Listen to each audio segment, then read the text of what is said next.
Break के बाद एक बार फिर आपका स्वागत है। आप देख रहे हैं गांव किसान। आइए हम नजर डालते हैं कामयाब किसान की कहानी पर।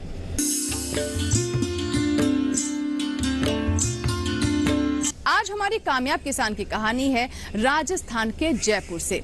जी हां, हम आपकी मुलाकात करवाने वाले हैं जैविक खेती करने वाले जीवन लाल जी से, जिन्होंने विषम परिस्थितियों में भी हिम्मत नहीं हारी और खेती के नए नए आयाम पेश किए। कैसे उन्होंने जल संचयन को अपनाया और साथ ही साथ जैविक खेती को अपनाकर अन्य किसानों को अपने साथ जोड़ा है, आइए जानते हैं।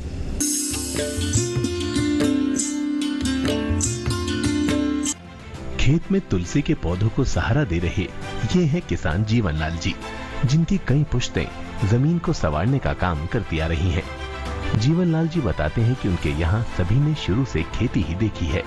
इन्होंने जमीन को संवारा है तो जमीन ने इनके जीवन को। लेकिन समय में हो रहे बदलाव और बाजार की मांग ने इन्हें भी खेती में नए परिवर्तन करने पर विवश कर दिया और जीवन लाल जी ने अपने खेतों में नए प्रयोग करने शुरू कर दिए। वो बताते हैं कि उनके पहले उनके खेतों में पारंपरिक फसलें ही उगाई जाती थी, लेकिन समय की मांग को देखते हुए वो पिछले कुछ सालों से नई फसलें लगा रहे हैं। उपज का अच्छा दाम मिले, इसके लिए जैविक व प्राकृतिक खेती का सहारा ले रहे हैं। वो बताते हैं कि अब बाजार दो हिस्सों में बंट चुका है, एक तरफ सामान्य उपज तो दूसरी तरफ जैविक उपज है। हम खेती हमारे बुजुर्गों ने कृषि की करते आए बहुत लंबे समय से, लेकिन आज की खेती जो हम करने लगे हैं उसमें वो पहले वाली में बहुत ही फर्क है। वो फर्क ऐसा है कि हम जैसे सुरेंद्र जी अवाना साहब जो यहाँ आए हैं हमारे क्षेत्र में, हमारे इस मुल्क में जब अवाना जी आए तो उन्होंने अलग जगाई कि ऑर्गेनिक खेती करो ताकि बीमारी से मुक्ति मिले। तब हमने सोचा यार ऑर्गेनिक खेती कैसे करेंगे, क्योंकि हम लोगों के पास, किसानों के पास पैसे आमदनी की वैसे ही कमी थी। तो इनके नज़दीक आने से अब हम धीरे धीरे ये ऑर्गेनिक खेती 4 साल से करते करते अब काफ़ी अच्छी तकनीकी से करने लग गए। और करने लगने का मेन मकसद से रहा, सीख रही या जानकारियां रही या नज़दीकी होने से इसका दाता हमारे सुरेंद्र जी अवाना जी है। राजस्थान व राष्ट्रीय लेवल पे गवर्नमेंट ने अच्छा इस पे मुआवजा भी दिया जाता है, लेकिन इन मुआवजों का हमको कतई इतना अनुभव नहीं था कि कहाँ से मिलेगा, कैसे मिलेगा, हम क्या करेंगे और क्या नहीं करेंगे।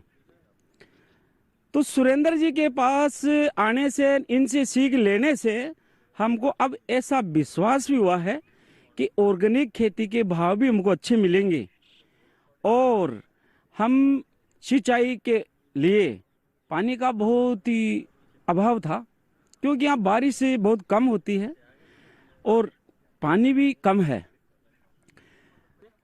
अब हमने ये फार्म पॉन्ड बनाने लग गए, बनाए भी हैं। तो इनसे हम बूंद बूंद से सिंचाई करने लगे। बारिश से जो पानी बहाव से आता है, खेत का पानी का बहाव आता है, और जैसे भी बारिश से आता है पानी, उस पानी से हमारा फार्म पॉन्ड भरता है और उनसे हम सिंचाई करते हैं। तो उनसे सिंचाई करने से हमारी फसल में काफ़ी फायदा हुआ है। जैसे पानी का अभाव था, फार्म पॉन्ड से पानी मिल गया, पानी मिलने से हमारी खेती अच्छी होने लग गई। राजस्थान के किसानों को एक समस्या का सामना सबसे ज्यादा करना होता है और वो है सिंचाई के लिए पर्याप्त पानी का। हालांकि किसान इस समस्या से धीरे धीरे ही सही लेकिन डटकर सामना कर रहे हैं और उसका तोड़ भी निकाल रहे हैं। जीवन लाल जी ने पानी की उपलब्धता के लिए जल संचय करना शुरू कर दिया है। इसके लिए सरकार ने भी उनकी काफी मदद की है। बारिश के मौसम में भरे हुए ये तालाब साल भर फसलों की प्यास बुझाने के लिए काफी है। हालांकि जीवन लाल जी की ये सफलता एक दिन की नहीं है, कई दिनों की मशक्कत और जिले के सफल किसान सुरेंद्र अवाना जी का मार्गदर्शन है। जीवन लाल जी अब प्राकृतिक खेती कर रहे हैं, जिससे उनके खेतों की दशा में काफी सुधार आया है। खेतों को पर्याप्त खाद मिलती रहे, इसके लिए उन्होंने गिर गाय पाल रखी है। अभी उनके पास करीब 8 से 10 गिर गायें हैं, जिनमें वो इजाफा भी कर रहे हैं। पशु सेहतमंद हो, इसके लिए चारा भी वो खुद ही उगाते हैं। और ये ज्यादा जैसे मछली पालन ये तो अभी हम नहीं कर रहे, अब करेंगे। सभी किसानों को यही हम कहते हैं, इनसे ऑर्गेनिक जैसे केचुआ का खाद, ऑर्गेनिक खाद, तो ऑर्गेनिक खाद हम जैसे यूरिया, DAP, फॉरेस्ट वगैरह ऐसा कुछ भी अब हमारे खेत में नहीं आने देते हैं। और जब भी ऑर्गेनिक खाद की आवश्यकता भी जब पड़ती है, कम रहता है हमारे पास, तो अमाना जी से ले लेते हैं और ऑर्गेनिक खेती करने लगे। इनसे हमको अच्छा फायदा भी हुआ है और कर रहे हैं। अब फ्रूटों के कुछ पेड़ भी लगा रहे हैं और खेती सही तरीके से करने लग गए। अब मैं पशुपालनों का भी काम करते हैं, वो भी हमारे बुजुर्गों से चला आ रहा था। जैसे देसी गिर गाय रखते हैं, 8-10 गाय है मेरे पास।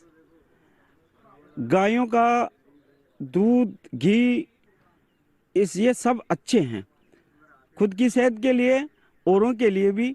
उनको भी हम जो हरा चारा खिलाते हैं, बहुवर्षीय जो चारा होता है, वो हम इसी फार्म से, अवाना जी से यहाँ से लेके हमारे वहाँ डेवलप किया है हमारे खेतों में। और उन हरे चारे से हमारी गायों का पालन पोषण अच्छा हो रहा है, हरा चारा मिल रहा है। कम पानी में हरा चारा हमको अच्छी तरह से मिलने लग गया, ताकि हम धीरे धीरे गायों की संख्या बढ़ा रहे हैं। और गोबर से, इनसे हम हमारी खेती का देसी नुस्खा बना के यूज करते हैं। जब ऑर्गेनिक खेती करने लगे तो दीमक आने लगी, तो अवाना जी से देखे, यहाँ से हमने लिया कि गौमूत्र से, गायों की गौमूत्र से कीटनाशक दवाइयाँ भी इसी फार्म में बनती है। उनसे हमारी ये समस्या भी हल हो गई और खेती अच्छी तरह से करने लगे। अब हम फ्रूटों के पेड़ भी लगाने की तैयारी में हैं। अब हमारे पास जैसे बकरियां हैं, और बकरियां भी रख रखी हैं, कम मात्रा में है लेकिन बकरी है, भेड़ है। तो भेड़ से भी जैसे 2-2 बच्चा लाती है, उसकी अच्छी चराई पराई करते हैं, तो उनसे अच्छा हमारे को लाभ भी मिल रहा है। इस तरह से देखा जाए तो हालात जो भी हों, लेकिन इरादे नेक हों, लगन सच्ची हो, तो किसान किसान नहीं रह जाता, बल्कि कामयाब किसान कहलाता है।